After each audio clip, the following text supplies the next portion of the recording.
வணக்கம். நான் ருத்ரவிநாயக பாண்டியன். எனக்கு ஜோதிட ஞானம் மற்றும் ஆன்மீக அறிவை வழங்கிய இந்த பிரபஞ்ச பேராற்றல் மற்றும் இயற்கைக்கு நன்றி தெரிவித்துக் கொண்டு இந்த பதிவினை வழங்குகின்றேன். நம்ம இன்னைக்கு பார்க்கக்கூடிய ஜாதகரோட பதிவு வந்து ஒரு ஜாதகரோட அம்மா வந்து அவருடைய மகள் சம்மந்தப்பட்ட ஒரு கேள்வி பதில் தான் இந்த பதிவு.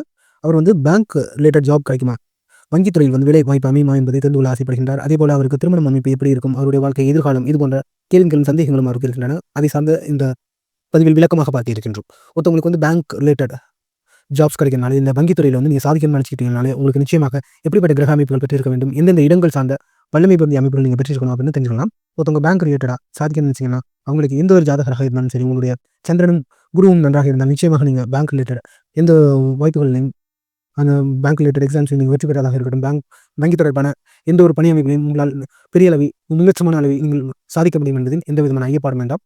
உங்களுடைய குரு மற்றும் சந்திரன் இருக்கக்கூடிய நிலையை பாருங்கள். மற்றும் அதை சார்ந்து உங்களுடைய ராசி கட்டத்தில் 4 மற்றும் 9ஆம் இடங்கள் சிறப்பாக இருக்கின்றதா என்பதை பாருங்கள். மீண்டும் அதை பொறுத்து அரசு வேலை மற்றும் லாப அமைப்பை பொறுத்து 10, 11ஆம் இடங்கள் எப்படி இருக்கின்றன என்பதையும் தெரிந்து கொள்ள வேண்டும். குறிப்பாக உங்களுடைய குரு மற்றும் சந்திரன் சிறப்பாக இருந்தாலும், மற்றும் 4ஆம் இடம் மற்றும் 9ஆம் இடம் சிறப்பாக இருந்தாலும், நீங்கள் வங்கி சம்பந்தப்பட்ட பேங்க் ரிலேட்டடாக எந்த ஒரு வேலை அமைப்பிலும் தொழில் அமைப்பிலும் உங்களால் நிச்சயமாக சாதிக்க முடியும், வெற்றி பெறக்கூடிய வல்லமை பொருந்தியவராகவே நீங்கள் இருப்பீர்கள். அதன் அடிப்படையில் அவருடைய பிறந்த தகவல் அடிப்படையில் ராசி மற்றும் நவம்ச கட்டம் கொடுக்கப்பட்டுள்ளது. நவம்சத்தை சார்ந்த அவரை பார்க்கணும்னா, நவம்சத்தில் லக்னத்துக்கு 3ஆம் இடத்துல சூரியனும் கேதுவும் இருக்கக்கூடிய அமைப்பும், 5ஆம் இடத்துல சந்திரன், சனி மற்றும் சுக்கிரன். இந்த சுக்கிரன் வந்து நீச்சமாக இந்த நீச்சபங்க யோக அமைப்பை கொடுக்கின்றார். அதேபோல் 6ஆம் இடத்துல செவ்வாயும், 9ஆம் இடத்துல புதனும், மற்றும் இவருக்கு வந்து 10ஆம் இடத்துல ராகுவும், 8ஆம் இடத்துல புதனும், 9ஆம் இடத்துல ராகுவும், 12ல வந்து குரு மாந்தியோட சேர்ந்து மறையக்கூடிய அமைப்பை பெற்றிருந்தார். சரிங்க, இந்த அடிப்படையில் வந்து அவருக்கு வந்து பேங்க் ரிலேட்டடாக சாதிக்கிறதுக்கான வல்லமை பொருந்தியவராக இருக்கின்றாரா, அவருக்கு வெற்றி பெறுவதற்கான சாத்தியக்கூறுகள் இருக்கின்றதா என்பதை தெரிந்து கொள்ள போகின்றோம். அதை சார்ந்து அவருக்கு லக்னத்திலே பார்த்தீங்கன்னா, அவர் லக்னாதிபதி ஏன்னா சுக்கிரன் 5ஆம் இடத்தில் நீச்சமாக இருக்கக்கூடிய அமைப்பு. 5ஆம் இடம் என்றாலே உங்களுக்கு அரசு தொடர்பு வந்துடும், தொழில் தொடர்பு வந்துடும், உங்களுக்கு புது முயற்சிகள், டீச்சிங் ரிலேட்டட் தொழில்நுட்பம் சார்ந்து சிறந்து விளங்கக்கூடியவராக இருப்பார்கள். பொதுவாக பேங்க்னா நம்ம வந்து குரு மறையக்கூடிய அமைப்பு இருக்குங்க. குரு மறையக்கூடிய அமைப்பு, அவர் 9ஆம் அதிபதியாக மறையக்கூடிய அமைப்பு இருக்கிறதுனால குரு வந்து நல்ல நிலையில தான் இருக்காரு. அதே போல சந்திரன் எப்படி இருக்கான்னு பார்க்கணும். ஒரு 3ஆம் அதிபதியான சந்திரன் 5ஆம் இடத்துல வர்றதோ இவருடைய ஒரு நல்ல அமைப்பு தான். ஏன்னா 5ஆம் இடம் வந்து இவருக்கு நீச்சபங்க அமைப்பை குறிக்கக்கூடியதாக இருப்பதனால் இவருடைய குரு சந்திரன் வந்து இவருடைய நவம்சத்தில் நல்ல அம்சமான நிலையிலே தான் இருக்கின்றார்கள். அதேபோல் இவருக்கு சூரியன் 4ஆம் இடம் மற்றும் 9ஆம் இடம் எப்படி இருக்காங்க, மற்றும் இவருக்கு பேங்க் ரிலேட்டடாக சாதிக்கக்கூடிய வல்லமை பெறுந்தவராக இருப்பாரா அப்படின்னு தெரிஞ்சுக்கலாம். இவருடைய 4ஆம் அதிபதியான சூரியன் 3ஆம் இடத்துல வருவதும், 3ஆம் அதிபதியான சந்திரன் 5ஆம் இடத்துல வரதும் கூட இவர் 4ஆம் இடம் சிறப்பான அமைப்பில் இருக்குது அப்படின்னு தெரிஞ்சுக்கலாம். அதேபோல் இவருடைய 9ஆம் இடம் நான் முன்பே குறிப்பிட்டது கூட 9ஆம் அதிபதியான குரு 12 மறையக்கூடியதாக இருக்கட்டும், 9ஆம் இடத்துல 2 மற்றும் 5ஆம் அதிபதிகள் வரது கூட இவருக்கு ஒரு சிறப்பான அமைப்பை பெற்று தருவதாக இவருடைய நவம்சம் உள்ளது. நவம்சத்தின் அடிப்படையில் இவர் வந்து வங்கித்துறையில் கண்டிப்பாக என்ட்ரி ஆகிறதுக்கான பாசிபிலிட்டிஸ் இருக்குது அப்படிங்கிறத இவருடைய நவம்சம் சுட்டி காட்டுகின்றது என்பதை தெளிவாக தெரிந்து கொள்ள முடிகிறது. மற்றும் இவருடைய ராசி கட்டத்தின் அடிப்படையில் நம்ம வந்து முழுமையான பலன்களை தெரிந்து கொள்ள முடியும். இவருடைய நவம்சத்தில் வந்து திருமணம் சம்பந்தப்பட்டு கேட்டிருந்தார்கள். இவருடைய 7ஆம் அதிபதியான செவ்வாய் 6ஆம் இடத்தில் வருவது வந்து அவ்வளவு சிறப்பான அமைப்பு இல்லை. அதே நேரம் 6ஆம் அதிபதி நீச்சமாக இருக்கிறதுனால திருமணம் சம்பந்தப்பட்ட சில தடைகளும் பிரச்சனைகளும் இருக்கத்தான் செய்யும். அதுவும் நிவர்த்தி செய்யக்கூடிய அமைப்பும் வலுவாகவே உள்ளது. இவர் நல்ல ஒரு நவம்ச அமைப்பை பெற்றிருந்தார். திருமணம் சம்பந்தப்பட்ட சில தாமத அமைப்புகள், ஆனால் அது சரி செய்யக்கூடிய அமைப்பை பெற்றிருக்கின்றார் என்பதை நாம் முழுமையாக தெரிந்து கொள்ள வேண்டும். அதேபோல இவருடைய ராசி கட்டத்தில் இவருடைய முழுமையான பலன்களை சிறப்பாக தெரிவிக்கக்கூடியதாக இருக்கின்றது. ராசி கட்டத்தை சார்ந்த இவருடைய லக்னம் வந்து பார்த்தீங்கன்னா, இவர் என்ன இதில் பிறந்திருக்கின்றார்னா, இவர் செவ்வாய் கிழமை பிறந்திருக்கின்றார். உத்திரட்டாதி 2ஆம் பாதத்தில் பிறந்திருக்கின்றார். இவர் வந்து மீன ராசி கன்னி லக்னத்தில் பிறந்திருக்கின்றாருங்க. அவரோட கன்னி லக்னத்திலே மோந்தி இருக்கக்கூடிய அமைப்பு, 2ஆம் இடத்துல செவ்வாய் இருக்கக்கூடிய அமைப்பு, 5ஆம் இடத்துல கேதுவும், 7ல சந்திரனும், 8ஆம் இடத்துல குருவும் சனியும் சேர்க்கக்கூடிய அமைப்பு. 8ஆம் இடம் பாருங்க, இவருக்கு வலுவான அமைப்பை கொடுத்திருக்கின்றது. 8ஆம் இடத்துல வந்து குரு சனி, சனி இங்கே நீச்ச சனியாக இருக்கின்றார், நீச்சபங்க அமைப்பை பெற்றிருக்கின்றார். அதேபோல இவருடைய 9ஆம் இடத்தில் சூரியனும், 10ஆம் இடத்தில் புதன் ஆட்சியாகவும், 11ஆம் இடத்தில் சுக்கிரன் ராகுவும் சேர்ந்த அமைப்பு இவருக்கு சிறப்பாக இருக்கின்றது. இவருடைய லக்னம் வந்து புஷ்கர நவம்ச நட்சத்திர பாத அமைப்பை பெற்றிருக்கின்றது. ஒன்று அடுத்ததாக சுக்கிரன் கூட இவருக்கு வந்து 2 மற்றும் 9ஆம் அதிபதியான சுக்கிரன் வந்து புஷ்கர நவம்ச பாத அமைப்பை சிறப்பாக பெற்றிருக்கின்றது. இதன் அடிப்படையில் வந்து அவருக்கு தந்தை சார்ந்த சில பிரிவு அமைப்புகள், தந்தை சார்ந்த ஆரோக்கிய குறைபாடுகள் வருவதற்கு சாத்தியக்கூறுகள் உள்ளன. அதேபோல இவருக்கு வந்து மூத்த சகோதரர் சார்ந்த, அத்தை சித்தப்பா சார்ந்த சில கடமை அமைப்புகளும் தெரிவதும் பிரச்சனைகளும் கடமை அமைப்புகளும் இவருக்கு இருக்கும் என்பதை இந்த பதிவின் மூலமாக நாம் தெரிந்து கொள்கின்றோம். இவருடைய ராசி கட்டம் அப்படிப்பட்ட அமைப்பை பெற்றிருக்கின்றது.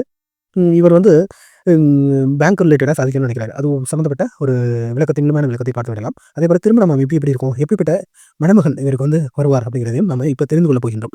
இதில் வந்து பேங்க் ரிலேட்டடாக சாதிக்கணும் அப்படின்னு நினைக்கிறதுனால அவருடைய குரு மற்றும் சந்திரன் எப்படி இருக்காங்கன்னு பார்க்கணும். சந்திரன் வந்து குறிப்பிட்ட சந்திரன் கூட புஷ்கர நவம்ச நட்சத்திர பாதை அமைப்பை பெற்றிருக்கின்றது. லக்னம் சுக்கிரன் மற்றும் சந்திரன் பெற்றிருக்கின்றது. அதேபோல இவருக்கு சந்திரன் வந்து சிறப்பான அமைப்பு, 7ஆம் இடத்துல சிறப்பான அமைப்பை பெற்றிருக்கின்றார். அதேபோல 4ஆம் அதிபதியான குருவே வந்து 8ஆம் இடத்தில் இருக்கிறதுனால, அதுவும் நீச்ச யோகா அடிப்படை இருக்கிறதுனால குரு என்ற அமைப்பில் இருக்குது. சந்திரன் நல்ல ஒரு யோகமான அமைப்பிலே பெற்றிருக்கின்றார். அதேபோல 4ஆம் அதிபதி பாருங்க 8ஆம் இடத்தில் இருக்கக்கூடிய அமைப்பு. இவரோட 9ஆம் அதிபதியான சுக்கிரன் 12 வந்து சிறப்பான அமைப்பை பெற்றிருக்கின்றார். 11ஆம் அதிபதி கூட வந்து பார்த்தீங்கன்னா, உங்களுக்கு சந்திரன் வந்து 7ஆம் இடத்திலிருந்து வருவது நிச்சயமாக இவர் வந்து பேங்க் ரிலேட்டட் வேலைவாய்ப்பு இவருக்கு உறுதியாக கிடைக்கும் என்பதை முழுமையாக நம்பலாம்.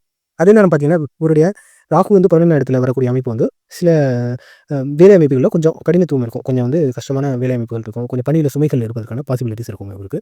ச உடல் ஆரோக்கியம் வந்து சற்று கவனம் செலுத்த வேண்டியதா இருக்கும். ஏன்னா, இவருக்கு செவ்வாய் வந்து கிட்டத்தட்ட பார்த்தீங்கன்னா, இவருக்கு 2ஆம் இடத்துல செவ்வாய் இருந்தாலும் டிகிரி அடிப்படையில அவர் 0 டிகிரியா இருக்காரு. 0 பாயிண்ட் சம்திங் டிகிரி அமைப்பை பெற்றிருப்பதனால, அவர் வந்து செவ்வாய் கிட்டத்தட்ட லக்னத்திலே வரக்கூடிய அமைப்பு இருந்ததுனால, இவருக்கு சற்று வந்து உடல் ஆரோக்கியம் சம்மந்தப்பட்ட கவனம், சின்ன சின்ன விபத்து சம்மந்தப்பட்ட கவனம் தேவை இருக்கு. மற்றபடி 8ஆம் அதிபதி நீச்ச யோகா அடிப்படை இருக்கிறதுனால ஆயுள் சிறப்பாகவே இருக்கும். 9ஆம் அதிபதியும் நன்றாக இருக்கின்ற 10ஆம் இடம் குறிப்பாக புதன் வந்து ஆட்சியாக இருக்கக்கூடிய அமைப்பு இருக்கு. அரசு வேலை வாய்ப்பு வந்து இவருக்கு நிச்சயமாக அமைவதற்கான சாத்தியக்கூறுகள் உறுதியாக இருக்கின்றன. அதேபோல இவருக்கு வந்து 10ஆம் இடம் சிறப்பா இருக்கு. 11ஆம் இடம் சிறப்பா இருக்கு. எல்லாமே ஒருங்கே பெற்ற ஒரு அமோகமான ஜாதகர் தாங்க இவருக்கு. இவருக்கு வந்து பேங்கிங் ரிலேட்டட் ஜாப் வேலைவாய்ப்பு எப்போ கிடைக்கும் அப்படிங்கிறத இவரோட தசாபதியை சார்ந்து தெரிந்து கொள்ள வருகின்றோம். ஒரு பிறந்தப்போ வந்து சனி தசை. அதனால வந்து இவர் சனி நீச்சமாக இருந்தாலும் 5ஆம் இடத்துல கேது ரீப்ளேஸ்மென்ட் இருக்கு. இருந்தாலும் சனி திசை வந்து பிறந்தப்பே அவருக்கு முடிஞ்சிருக்கு. அடுத்து புதன், கேது, சுக்கிரன், சூரியன் இருக்கக்கூடிய அமைப்பு. இப்ப நடப்புல இருக்கக்கூடியது வந்து புதன் திசை. கரெக்ட்டா புதன் குரு போயிருக்குங்க. 2023லேருந்து மார்ச் 2026 வரைக்கும் குரு இருக்கு. குரு 4ஆம் அதிபதியா இருக்கிறதுனால, அவர் 8ஆம் இடத்துல இருக்கிறதுனால, நிச்சயமாக இந்த நேரத்துல நீங்க வந்து முயற்சி செய்யும்போது 2026 மார்ச்சுக்குள்ள உங்களுக்கான வாய்ப்புகள் மிக மிக அமோகமாக சிறப்பாக இருக்கின்றன. முயற்சி செய்தால் நிச்சயமாக நீங்கள் வந்து பேங்க் வேலைவாய்ப்பு அதுவும் புதன் வந்து திசை போயிட்டு இருக்கு. அவர் 10ஆம் இடத்துல ஆட்சியா இருக்காரு. அவர் தான் லக்னாதிபதியும் கூட. உங்களுக்கு அரசு வேலைவாய்ப்பு உறுதியாக கிடைப்பதற்கான சாத்தியக்கூறுகள் இந்த காலகட்டத்தில் இருக்கு. அதுக்கு அடுத்து கூட சனி 5ஆம் அதிபதியா இருக்காரு. அவர் 8ஆம் இடத்துல நீச்சபங்கமா இருக்கிறதுனால, மேக்ஸிமம் வந்து இந்த 2026 மார்ச்சுக்குள்ளே உங்களுக்கு வந்து வேலைவாய்ப்பு அமைந்து விடுங்க. நீங்க வந்து நல்ல ஒரு அமோகமான ஒரு வாழ்வியல் பொருளாதாரம் சார்ந்து முன்னேறக்கூடிய ஒரு சிறப்பான ஜாதகம் புரிந்தவராகவே இருக்கின்றீர்கள். புதன் திசைக்கு அப்புறமா கேது திசை வருது. உங்களுக்கு திருமணம் வந்து பார்த்தீங்கன்னா, ஒரு மோஸ்ட்லி இந்த கேது திசையில அமையறதுக்கான வாய்ப்புகள் தான் இருக்கும். எதனாலனா, உங்களுக்கு வந்து 7ஆம் அதிபதியான குரு 8ஆம் இடத்துக்கு இருக்காரு. அதேபோல 7ஆம் இடத்துல வந்து உங்களுடைய 11ஆம் அதிபதியான சந்திரன் 7ஆம் இடத்துக்கு வராரு. உங்களுக்கு திருமணம் வந்து பார்த்தீங்கன்னா, ஒரு காதல் திருமணம் மாரி, ஒரு வேற்றுமத, வேற்று இன மற்றும் தொலைதூர, வெளிமாநில இது போன்ற தொடர்புகள் அதாவது செகண்ட் கேட்டகரி உங்களோட நீங்க எதிர்பார்க்காத ஒரு அமைப்பை கொடுக்கக்கூடிய திருமண அமைப்பு தான் உங்களுக்கு வருவதற்கான சாத்தியக்கூறுகள் உள்ளன. அப்படிப்பட்ட திருமணத்தை நீங்கள் வந்து எதிர்நோக்கி இருக்க வேண்டிய அமைப்பு தான் இருக்கும். இல்லைன்னா சற்று தாமத அமைப்புகள், பிரச்சனைகள் அது தொடர்பான சில இஷ்யூஸ் இருக்கும். அதேபோல உங்களுக்கு 5ஆம் அதிபதியான சனி நீச்சமா இருக்குது. 5ஆம் இடத்துல கேது வரது கூட பார்த்தீங்கன்னா, சில ஆனா கண்டிப்பா உங்களுக்கு குழந்தை யோகம், குழந்தை பாக்கியம் சிறப்பாகவே இருக்கும். சில காலம் வந்து உங்களுக்கு குழந்தை தாமதம் அமைப்புகள் வருவதற்கான சாத்தியக்கூறுகள் உள்ளன. காதல் இது போன்ற பிரச்சனைகளும் கேது 5ஆம் இடத்துல இருக்கு. கண்டிப்பாக ஒரு காதல் பிரச்சனைகள் வரும். காதல் இருக்கும் இவருக்கு. காதல் சார்ந்த திருமண அமைப்பு இவருக்கு வந்து நிச்சயமாக சாத்தியக்கூறுகள் அமோகமாக இருக்கின்றன. மற்றபடி சொந்தத்தில ஒரு திருமணம் பண்ண முடியுமா?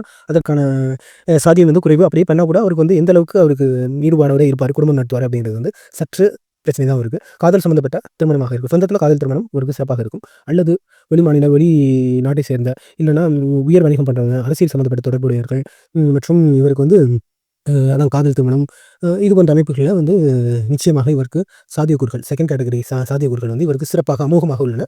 இது ராகு கேது சம்மந்தப்பட்ட சில சிறப்பு பூஜைகள் செய்யும் பட்சத்தில அதுவும் உங்களுக்கு நிவர்த்தி ஆவதற்கான சாத்தியக்கூறுகள் இருக்கு. ராகு சுக்கிரன் சேர்ந்திருக்கிறதுனால, சரி நீங்க வந்து கொஞ்சம் அது சம்மந்தப்பட்ட அமைப்புகளை நீங்க வலுவாக ஏற்படுத்திக் கொள்ள வேண்டும். மற்றபடி உங்களுக்கு வந்து எல்லாமே சிறப்பாக அமோகமாக பெற்ற நல்ல ஒரு யோகமான ஜாதக அமைப்பை பெற்றது தான். உங்களுக்கு கண்டிப்பா இந்த காலகட்டத்திலே இந்த புதன் திசையிலே உங்களுக்கு வந்து நிச்சயமாக பேங்க் ஜாப், அரசு வேலை கிடைத்து வருங்க.